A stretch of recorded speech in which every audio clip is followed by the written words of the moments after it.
Hey everyone, welcome back to day 2 of our 5-day challenge, new habits for a new time, 2021 reset. I am pumped. We had an incredible day 1. I just want to take a moment to say this. Thank you to everyone who came live, and thank you to everyone who's watching on the replay. Over 100,000 of you have now watched it on the replay. 23,000 of you were live with me yesterday. And I want to give a big shout out to my Genius members and Genius community who have showed up as well. I am so happy, so joyful, so excited to have all of you here with me for the next 4 days that we have remaining. It's a lot of time to make a lot of progress. So if you just joined today or you're watching this replay today and it's your first one, trust me, keep going, keep moving. It's so interesting. Our mind will convince us. Oh, you missed the first day.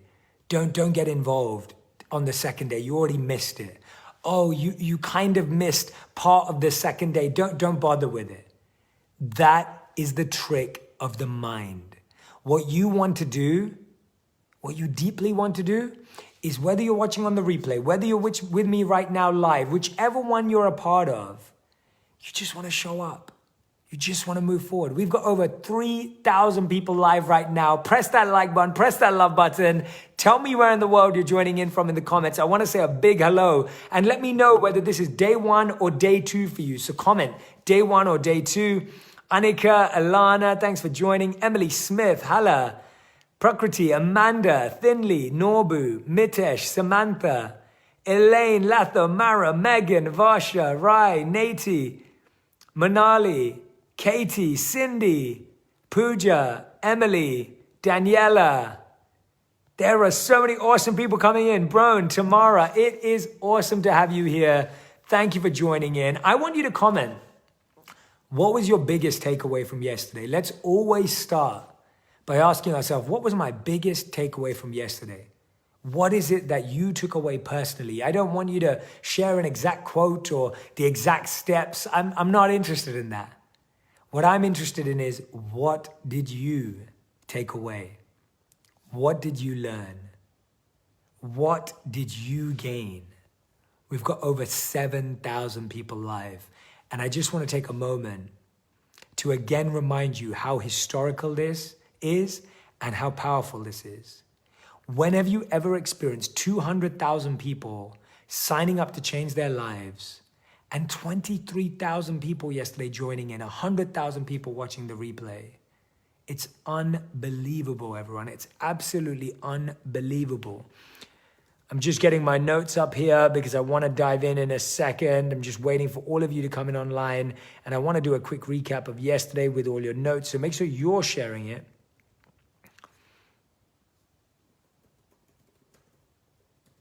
Amazing. This is awesome as you're all coming in on live. It's absolutely amazing to see everyone joining in right now. Right? Okay,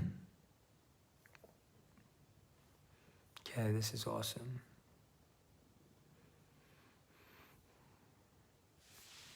Amazing. I felt empowered, Brianna says, to start building my habit and continue to do so with others and do so with detail. Robin, habits are important to be the best, healthiest version of myself so I can show up and be of service to others. Danielle says, level of detail required to establish a habit. Reinforcing where I am now is where I'm supposed to be. Beautiful, beautiful. And I want to start again in that way. I want you to place your right palm on your heart. And I want you to repeat after me. I am exactly where I'm meant to be. Go. I am exactly where I'm meant to be. Repeat again. I'm not ahead. I am not behind. I am exactly where I'm meant to be. What a beautiful affirmation to start with. I want to take a moment to congratulate you all for prioritizing this. There's over 11,000 of you live right now. I know so many of you are going to watch this on the replay. And I do want to take a moment to congratulate you because in this world we live in, it's become very normal to celebrate the prioritization of others. It's celebrated when you do things for others, which is wonderful. But it's also important to celebrate when you're doing something for yourself. Right now, you've chosen to make an investment over the next 5 days that will impact the next 5 years of your life. I want you to remember that. 5 days can impact 5 years because habits can last a lifetime. Think about that. Habits can last a lifetime. And therefore, the next 5 days can have a huge impact on the next 5 years. Nikki Jackson says, you help me to break down my goals in order to follow through with them properly and be successful at it. Heidi says, my takeaway, important for me to join this group live rather than watching later so that I can experience the energy of the connection. It is insane right now. Just take a moment to realize there are 12,000 people across the world that right now are right here with us. That's the size of a huge arena, right? A huge event space. And I'm loving all the likes and love flying through. So today, here's the plan of action. We're going to start with our meditation, which yesterday was a beautiful grounding centered space. Again, if you've never practiced meditation or mindfulness before, it's an experience. Don't try and focus the mind. Don't try and strain the mind. Just allow yourself to flow into it and experience it. I don't want you to bring in any other baggage around meditation. Just allow yourself to flow into it and to experience it. We're going to start with that. Then we're going to focus on our theme for today, where we dive into our habits. Yesterday, we spoke about how to build a new habit. Today, we talk about how to break an old habit, right? Yesterday, we talked about how to build a new habit. Today, we talk about how to break an old habit. And this is going to be something that truly resonates with so many of you. I'm so excited to share the insights that I have ready for you today. And it's going to be a powerful, powerful session. So without further ado, let's dive into our meditation practice. I'm going to be putting the music on like yesterday. And I'm going to ask you to close your eyes and lower your gaze.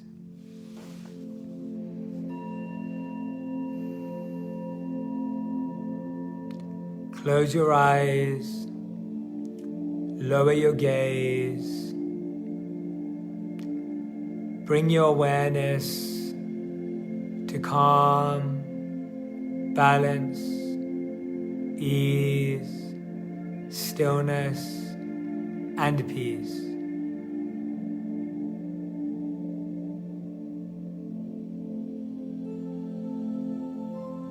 Whenever your mind wanders,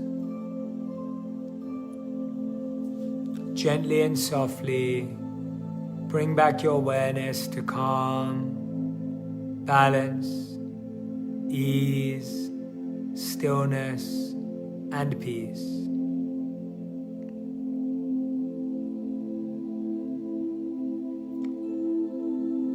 Place the tip of your index finger at the top of your scalp, top of your skull, right at the top, to bring your awareness to that place. Let go, but still keep your awareness in that place. And now allow yourself to scan down to your forehead. Relax your forehead. Relax your eyebrows. Notice how there may be tension in between your eyebrows. Allow yourself to truly loosen and relax your forehead. You may need to press on it. You may need to massage it slightly. But notice how we carry tension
raft onto the river, jumped on, and paddled as fast as they could, the oar moving as fast as they could possibly move, and they made it to the other side.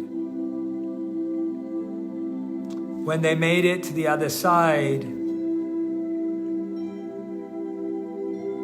at this point, they felt to themselves, this raft saved their life. There was nothing more valuable in their life than this raft. Without this raft, they would never have been able to cross that river. This raft became their dearest object, an item that they had in their life. They strapped the raft to their back. It was large, awkward, but it was important. And they started to continue on their journey. Now, in the next part of their journey, they came across a tall, wooded forest. Tree after tree after tree at every other step. They started to try to walk through this forest, but every time they did, the raft would get stuck. It would knock a tree. They'd try to find a gap and maneuver and squeeze through the gap, but again, the raft would hit and knock and trap.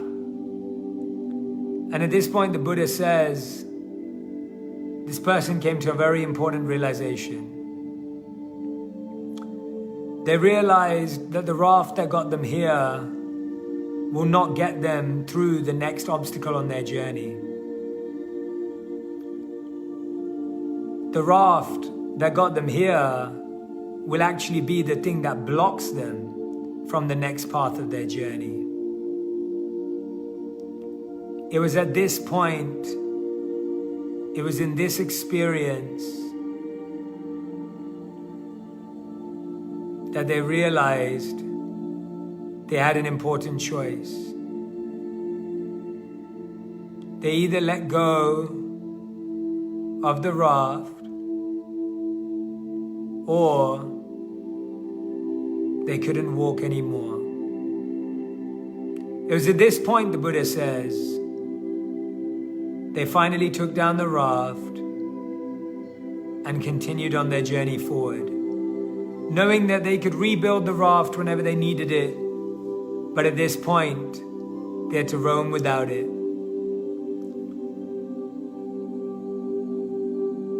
This is our focus and meditation for today.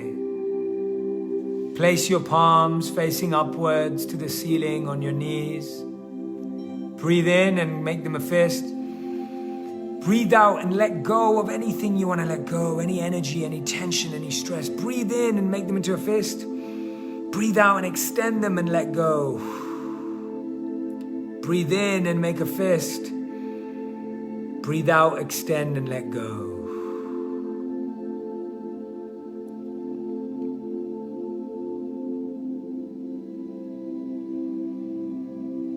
And when you're ready, in your own time, at your own pace, you can gently and softly open your eyes.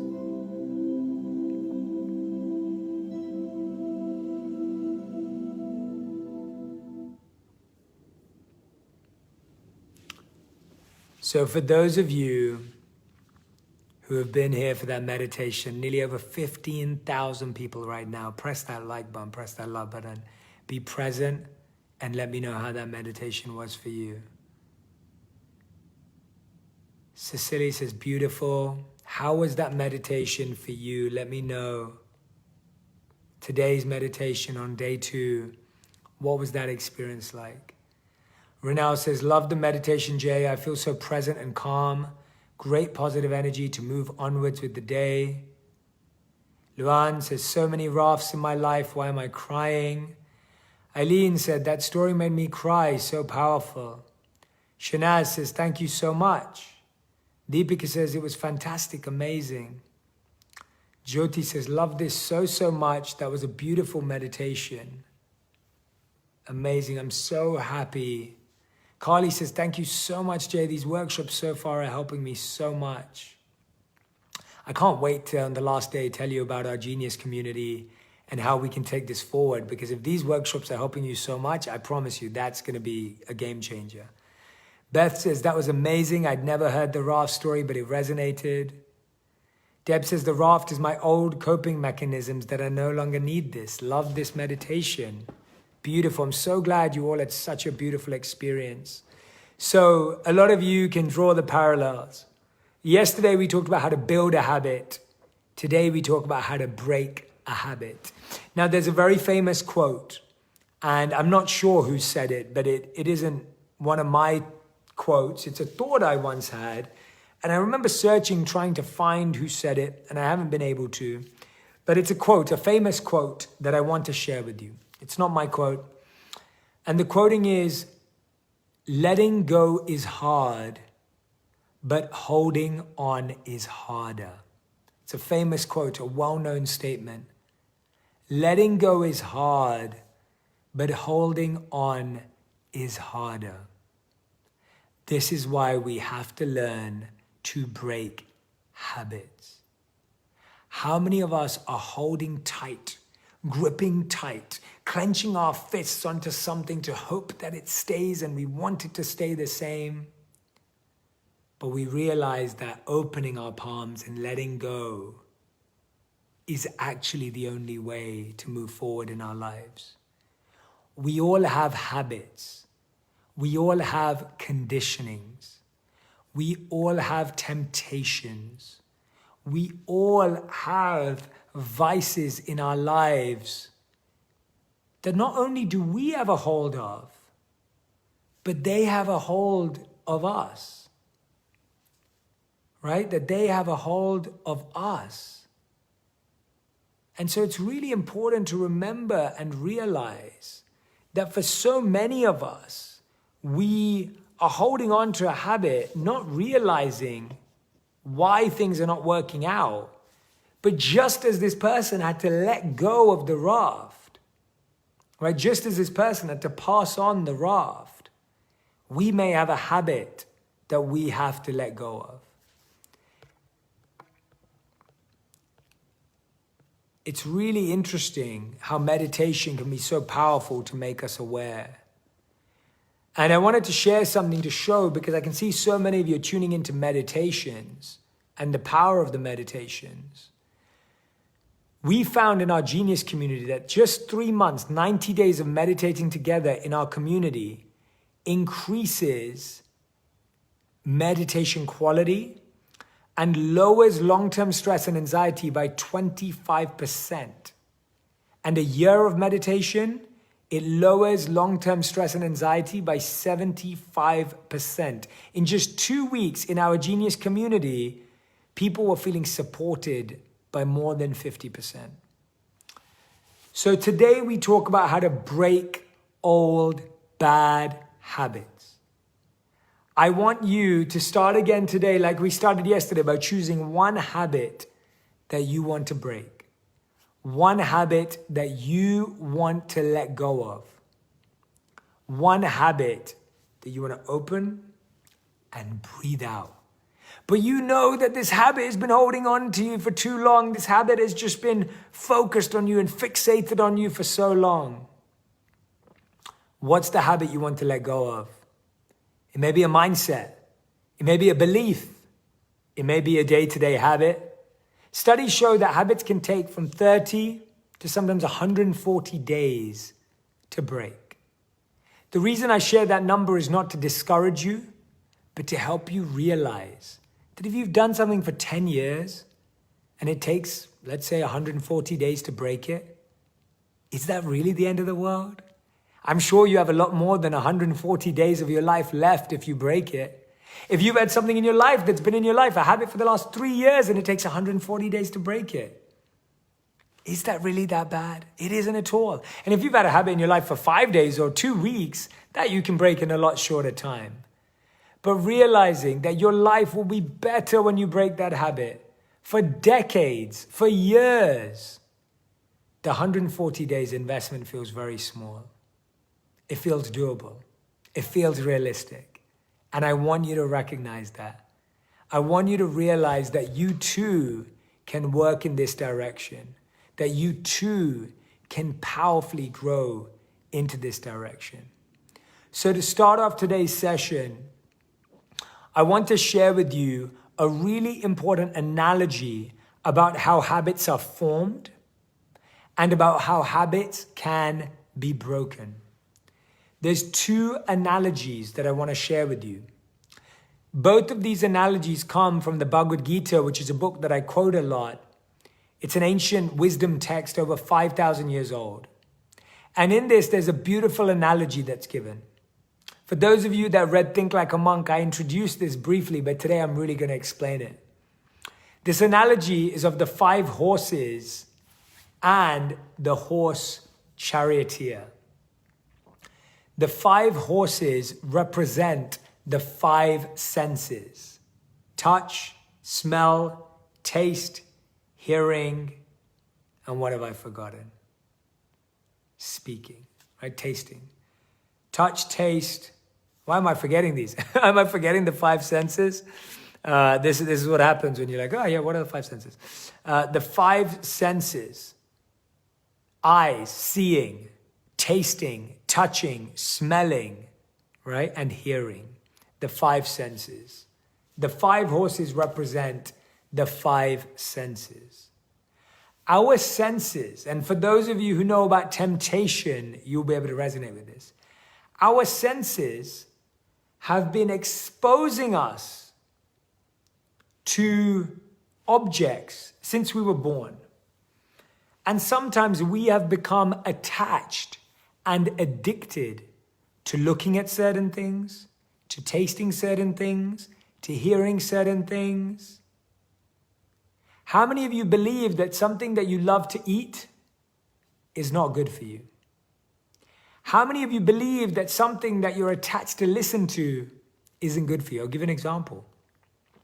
I grew up eating 4 chocolate products a day, which means my horse of taste was addicted to chocolate. I grew up eating a chocolate biscuit, a chocolate bar, chocolate yogurt, and a chocolate ice cream. So I have this complete wiring for chocolate. Now, when I became a monk, I didn't eat chocolate for 3 years. The day I left, I ate loads of chocolate. That's how strong a habit is. That's how strong a conditioning is. So our senses, that horse had built up an attachment to that. And let's talk about hearing. How many of us enjoy hearing about gossip in the moment, but then afterwards we feel a bit dirty, we feel a bit bad from it? Right? How many of us feel like we sometimes enjoy hearing where someone's struggling or getting something wrong, but then afterwards we feel, oh gosh, that's so bad. Even if I don't like that person, I wouldn't want to wish that on them. How many of us overthink? We've exposed ourselves to overthinking and over-ideating. So these horses are our senses. And the more our senses are exposed, the more the charioteer, the driver, doesn't have the ability to hold back the raw horses. The reins are the mind. The charioteer, the driver, is the intelligence. The driver holds the reins to train the horses. The intelligence holds the mind to train the horses, to train the senses. This analogy can simplify our understanding. We're trying to control the mind. We're trying to push the mind. We're trying to work on the mind. The mind is the reins. The way you work on the mind is either through the horses, the senses, or through the intelligence. I'll explain what I mean. Let's say I give the example. I was giving the example of my addiction to chocolate. There's 2 things I can do. The first is to remove it from my senses. The first thing I did was remove chocolate from my refrigerator, from the pantry, from the shelf, from the desk next to my working table. I had to remove the temptation, remove the object of attachment from sight. We've all heard the statement, out of sight, out of mind. We have to stop our senses being triggered purposely. So many of us say, I want to stop doing this, but then we go to that exact place. We may say we want to stop the habit of looking at our phone every day. But then all we do is we sit with our phone in every room. We don't go and put our phone in another room. We say we no longer want to go on Netflix, but we haven't unsubscribed and blocked Netflix from our accounts. You see what I mean? The first step I want you to do is how can you remove your attachment from your senses? If you're someone who wants to stop social media, delete all the apps, unsubscribe, remove your password, make it something impossible, you can't remember it, and truly starve your senses of that object. When the horses are starved in the beginning from that object, they may retaliate, they may revolt, but slowly they'll calm down, and I'll share with you how. The first step is that I want you to remove the object of your attachment from your senses, right? Lucia says, I just did that with coffee. It took me 2 months, but now whenever I try to have some, it literally upsets my stomach. Michelle says, amazing teaching. Jennifer says, ugh, I've been biting my nails since I was a little girl, and the longest I've gone is a year without biting them. I want to quit, but I think I really need to dig deep on why I do it. Exactly, and we talked about that yesterday. Just as you need to know why you want to build a habit, you need to know why you want to break a habit. So if you say, I want to break it because I don't like biting my nails, that's not strong enough. You have to say, because I don't want to feel anxiety anymore. I don't want to feel stress anymore. So the idea is to first remove out of sight, out of mind. You have to remove it from the senses. When I first stopped looking at my phone first thing in the morning, I used to literally lock my phone and my devices in the trunk of my car so that I couldn't grab it first thing in the morning. Right? If you want to remove the habit of oversleeping, how do you remove the temptation? You remove the temptation that makes you stay up late. You remove the temptation that forces you to stay up late. And I'll be talking more about sleep in our morning and evening routine conversation tomorrow. So I'll be focusing, from tomorrow, I focus in on purposeful habits. I'm going to actually talk about specific habits that you need to dive into in your morning and evening routine. But I'm today giving you the tools of how to break your own habits. The reason why I'm giving you this is because this is a system that you can use forever. This is a system that you can use forever in any part of your life. I'm giving you actual tools. There's that famous, I believe it's a Chinese proverb of, teach a person, give a person food, feed them for a day. Teach them how to make food, you feed them for life. This is me trying to teach you how to make a habit and break a habit rather than just give you a habit. You know what I mean? So I'm going deeper, and it's harder work and it's more focus, but you are gaining the skills. You're strengthening your muscles right now of how to build and break a habit. Amy says, my goal is to remove the habit of not seeing myself as adding outside of a mom. That's incredible. I love that. Brandon says, I was an alcoholic, now 7 years sober. Congratulations, Brandon. You can break any habit if you really work at it. Loving this, Jay. Well, Brandon, thank you for sharing that. This is awesome. I want to stop eating sweets, says Leonora. I can relate to that.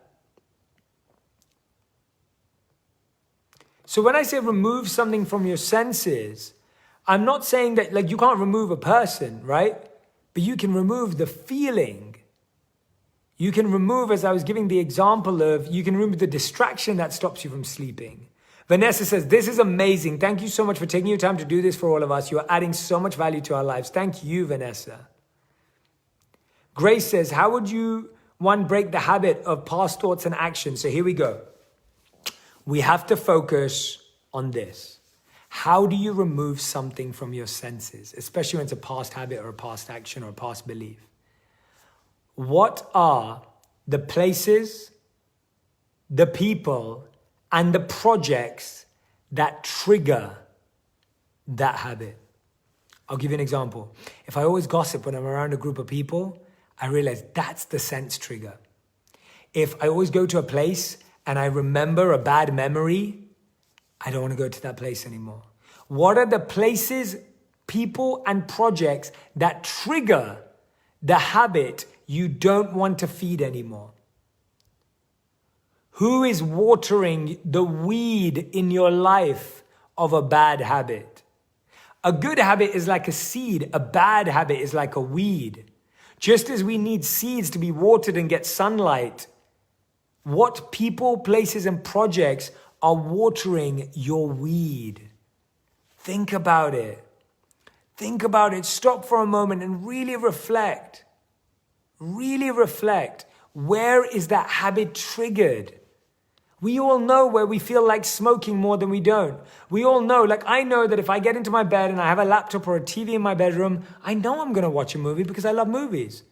But if I take my devices out of my bedroom, that's not possible anymore, right? I know.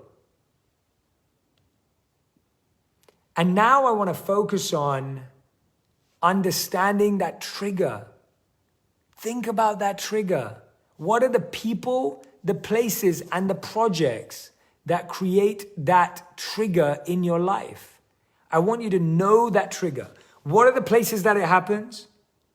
What are the projects that you're doing when it happens? And who are the people that bring that out of you? And you may not be able to disconnect with them, but I want you to be aware. Awareness is the first key to breaking a habit. Most of the time, we're not even aware. We're spending time with people and we're not even aware what they bring out of us. Right? Jen Lon says, this is really making me think, and applying it is feeling freeing even just now already, Jay. Thank you. Amazing. Thank you. Now I want to talk about the intelligence. We talked about the senses and we talked about the triggers, people's, places, project. I want to talk about the intelligence. The intelligence is like a guard. Let me explain that analogy to you. So I told you about the senses and the horses. Let me tell you about the intelligence and the guard. Listen to this very carefully. Every time you have an idea like, oh, I think I'm just going to stay up late. Oh, I'm going to drink that alcohol. Oh, I'm going to feel anxious. That thought goes into your mind and your mind says, oh yeah, we've done that before and it felt good. Let's do it again. But you have the opportunity of building a guard at that door. A guard that says, nope, we know this is not good for us. Now, here's the thing. Your guard is only as strong and only as powerful as these 3 steps I'm about to give you. The first step is research. The second step is reward. And the third step is a renewal. And I'll explain what I mean by that. So the first step is research. I'll give an example. Let's say someone comes up to you and says they want to stop smoking. You say, oh no, of course, smoking's so bad for you. And they'll say, yeah, I already know that, but I can't stop. Because we haven't done enough research. I'll give you an example. The first time I experimented with any sort of drugs or whatever it was, when I saw people who were drug addicts, who truly had fits and seizures because of their experience with drugs, that made me decide I never wanted to do any of that. When you research and you experience the extremity of what that bad habit leads to, when I looked at the extremity in research of how bad sugar is for me daily and the possibility of what sugar, and I'm talking about detailed research. I'm not talking about a quick Google search. I'm talking about reading journals, reading papers. That strengthens your intelligence. And next time you get addicted to sugar or attracted to it, addicted, attracted, or obsessed, or attached. Those are 3 things. Addicted, attracted, or attached. And it's in that order. We first get attracted, we then get addicted, and then we get attached. So as soon as you start seeing yourself getting attracted to something, block it with research. If you're already addicted to it, you're going to need deeper research. And if you're already attached to it, right? If you're already attached to it, you're going to need the deepest research. I need you to focus on research, right? I need you to focus on research. You have to research, how bad will it be if I don't stop this habit? If I keep doing this habit, how will I be? If I don't change this habit for 10 years, if I don't change this habit for 20 years, if I don't change this habit for 30 years, what will my life look like? I remember asking myself that with sugar, and I realized, wow. Literally visualize, what will your life look like if you don't change that habit? If you don't move that habit, what will your life actually look like? That's the research level you need. That's the research level you need, right? You have to go to that depth. Stuti says, Jay, your words are straight going to my heart. Thank you for doing this when needed most in the world. Thank you. I'm so grateful. Lucinda says, I've quit smoking 7 months ago after I saw a smoker struggling with lung cancer after years of wanting to. Beautiful. That's exactly what I'm talking about. That's exactly what I'm talking about, Lucinda. Go and experience it. Go and experience it. Anxiety is not a habit, Sandy. That's a response to a habit that we have, and we haven't built a good habit to deal with it. So, for example, you feel hungry. The habit that solves hunger is eating. If you feel anxious, you need a habit that supports it. So it may be meditation, it may be reflection, it may be journaling, it may be a walk in nature. You need a habit to be built to support that. So I talked about research, and you understand that quite deeply. So research, Rian says, I have a major concern with how much sugar I intake. Read journals on the negative effects of sugar. Go and meet people who got addicted to sugar and ended up with terrible diabetes. Go and sit with them. Going to the hospital is a great part of your weekly routine, a monthly routine. To see someone who's struggling, it gives you such a clear direction. Sabin says, Jay, thank you for having a heart of gold and pouring into us unconditionally. You are unconditional love. Sabin, I'm so grateful. I just really love sharing this with you because I can see that so much of our suffering can be avoided. Pain's always going to be there in our life, but so much of our challenges can be avoided. So first thing is research. Visualize, research what your life would look like if you don't change it. The second thing, yes, attached is after addicted. It goes attraction, addiction, attachment. That's the 3 ways. And the breakdown is what we're focusing on now, which is research, reward, and renewal. And I'll explain what I mean by that. So we talked about research. The next step is reward. You have to understand the reward you're going to get from breaking this habit. The research tells you what you're going to avoid. You have to be clear about the reward. The reward may be, I'm going to live 10 years older. If I break my cycle of anxiety, I'm going to be so much happier. You have to deeply understand the reward. If you don't understand what the reward is, why would you break something? I'll give you an example. If I know that getting rid of my old car gives me enough money to buy my new car, I'm going to get rid of my old car. But if someone just tells me to get rid of my old car, I'll be like, no, I can't do that. I can't just get rid of it. You have to know what the reward is. You have to know what the next stage is. So if the reward of not eating sugar is more life, more energy, that's an amazing reward, but you have to go deep with it. You have to go deep with it. You have to understand the real reward that's being offered, right? You have to go there. I need you to go there. So we talked about the senses. We're now talking about strengthening the intelligence. The intelligence, when next time your mind gets attracted to something like, I want to sleep in and be lazy, your intelligence goes, no. We know that the reward of waking up early is more time to work on our passion. We know that the reward, so you're almost having again the argument within you. So I want you to write down 5 clear bullet points of research as to why you want to break that habit. And I want you to write down 5 clear rewards of that new habit. When you break the old habit and you let go of that habit, what are the rewards you're going to feel? Clear. What is your research to stop you and make you break that habit? And when you break that habit, what will be the reward? Procrastination is not a habit. Procrastination is a response because of an undealt habit. So for example, you procrastinate because you're not acting, you're not getting stuff done, you're not moving. So you want to break the habit of not getting into action and not trying stuff.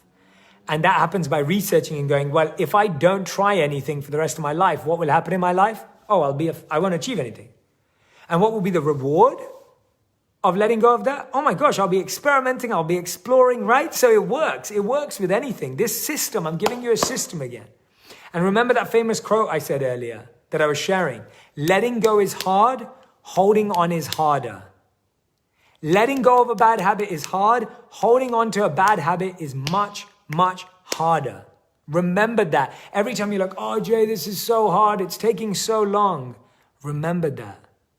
Letting go of a habit is difficult. But holding on to a habit is painful. Right? It's painful. Holding on to the past is a habit. It's a habit of reconnecting. So research. If I always hold on to the past, how will I feel? Oh my gosh, I'll feel anxiety, I'll feel stress, I'll feel pressure. But what will be the reward? What will be the reward of giving up? CEO, great point. CEO says, I've done the research, but I have not built the reward result. Exactly. You have to know what the reward and the result is of breaking that habit.